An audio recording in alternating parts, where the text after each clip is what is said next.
안녕하세요. 암호화폐 강의의 강철입니다. 이번 영상은 앞으로 1년 혹은 2년 동안 주식보다 암호화폐가 더 좋은 이유에 대해서 한번 설명해 보도록 하겠습니다. 일단 주식의 문제점에 대해서 알아보도록 하겠습니다. 현재 가장 큰 문제점은 인플레이션이죠. 인플레이션을 잡기 위해서는 소비가 둔화되어야 합니다. 즉 공급 대비 수요가 크기 때문에 인플레이션이 올라가는 것이죠. 그러면 반대로 수요가 떨어지면 되는 건데, 수요가 떨어지면 무슨 문제가 발생할까요? 바로 기업의 실적이 약화되는 것이죠. 그럼 기업의 실적이 약화되면은 주가는 큰 폭으로 조정이 오게 됩니다. 즉 이 문제는 주가 인플레이션 딜레마인데, 인플레이션이 없으면은 당연히 양적 완화를 통해서 주가를 올릴 수 있지만, 이제 인플레이션이 오는 순간부터는 주가는 떨어지는 문제만 남은 것이죠. 그리고 또 다른 문제점들은 주식은 너무나 많은 대장주들이 존재한다는 것입니다. 바로 업종별로 대장주들이 존재하는데요. 일단은 이 대장주들이, 제가 이게 좀 네모가 좀 위로 올라갔는데, 일단 테슬라부터 시작해서 1243달러가 582달러까지 떨어진 적이 있었고요. 엔비디아도 155달러까지 떨어진 적 있고, 그 다음에 넷플릭스도 162달러. 넷플릭스는 세 토막이 넘게 났죠. 그리고 메타 역시 반토막이 난 적이 있습니다. 즉 이렇게 유명한 대장주들이 각각 반토막이 났었는데, 얘네들이 서로 간에 이제 예를 들어서 테슬라랑 엔비디아랑 넷플릭스가 동시에 실적 발표를 하지 않다 보니까, 얘네들이 테슬라가 실적 발표를 했었을 때 얘네가 어닝 쇼크가 오면은 다른 주식도 무너지고, 엔비디아 실적 발표했을 때 어닝 쇼크 오면 또 다른 주식 무너지고, 메타 발표했을 때 무너지고, 이런 식의 도미노 현상이 계속 발생하고 있어서, 사실은 너무나 많은 대장주가 오히려 주가를 더 내리게 만드는 그런 문제가 발생했죠. 반대로 어닝 서프라이즈들이 각자 오면은, 얘네들이 서로 간에 주식을 올릴 수 있는 계기가 되지만은, 어닝 서프라이즈가 이렇게 오면은, 어닝 쇼크가 오면은 이렇게 서로 간에 데스 스파이럴처럼 마치 주식이 되게 악영향을 받아가지고 떨어지는 문제점이 발생하게 되는 것이죠. 그러나 암호화폐 실적이 무엇입니까? 암호화폐는 오로지 비트코인 해시레이트입니다. 암호화폐의 프라이스 예측할 수 있는 것은 오로지 해시레이트밖에 없습니다. 해시레이트가 높다는 것은 채굴 생산 비용이 높다는 뜻이거든요. 즉 원가가 비싸진다는 뜻이죠. 원가가 비싸지면은 비트코인 어떻게 보면은 물품으로 볼 수도 있기 때문에, 원가가 높아지니까 당연히 프라이스가 비싸지겠죠. 파는 가격이 비싸질 테니까 당연히 비트코인 금액이 올라갈 수 있다고 우리가 예측을 할 수 있죠.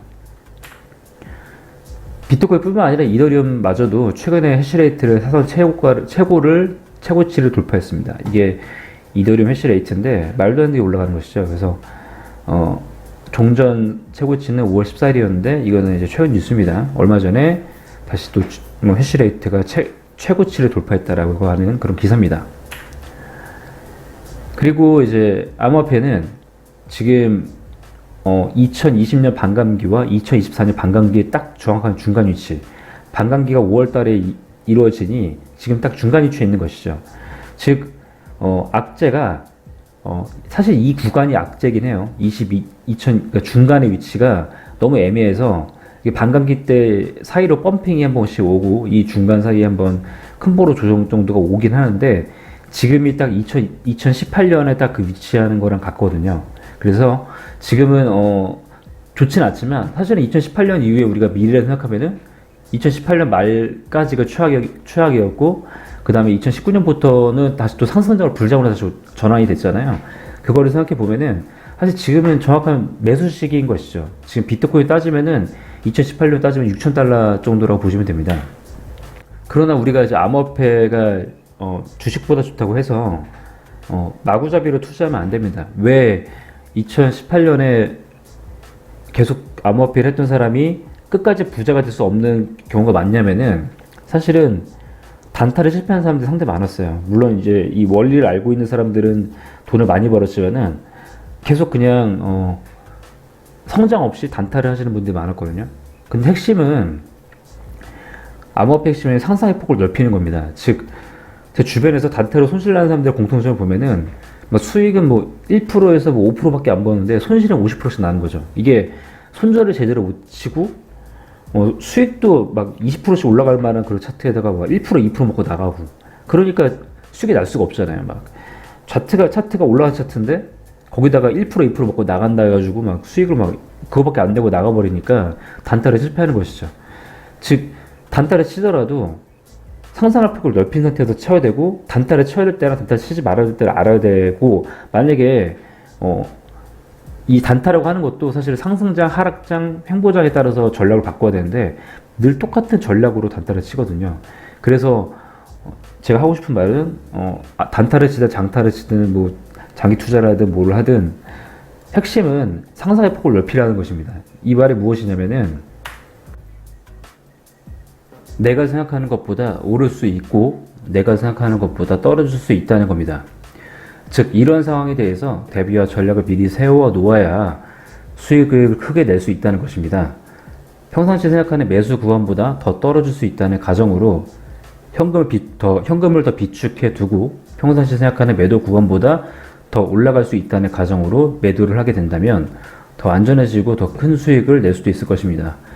물론 저처럼 플랜 B를 넘어서 플랜 C, 플랜 G까지 생각하는 사람은 2021년 불장 때 저는 사실 700%밖에 먹지 못했지만 저는 안전한 트레이딩으로 700% 먹었다는 것에 사실 만족을 하고 있습니다. 이상 암호화폐 투자가 주식보다 더 좋은 이유에 대해서 설명하였습니다. 암호화폐는 확실히 주식보다 봐야 될 변수가 적습니다. 하지만 주식처럼 투자를 하면 쉽게 잃기 마련입니다. 내가 생각하는 이상의 상상력을 발휘하고 늘상 물을 탈 수 있는 현금을 준비한다면 언제나 승리를 할 수 있을 것이며 암호화폐가 주식보다 쉬운 것은 어디까지나 비트코인 뿐이라는 점을 알아두셨으면 좋겠습니다. 이상 암호화폐 강의의 강실이었습니다. 구독과 좋아요는 영상을 만드는 데 큰 힘이 됩니다. 감사합니다. Let it go, make my body go. Take our bodies higher.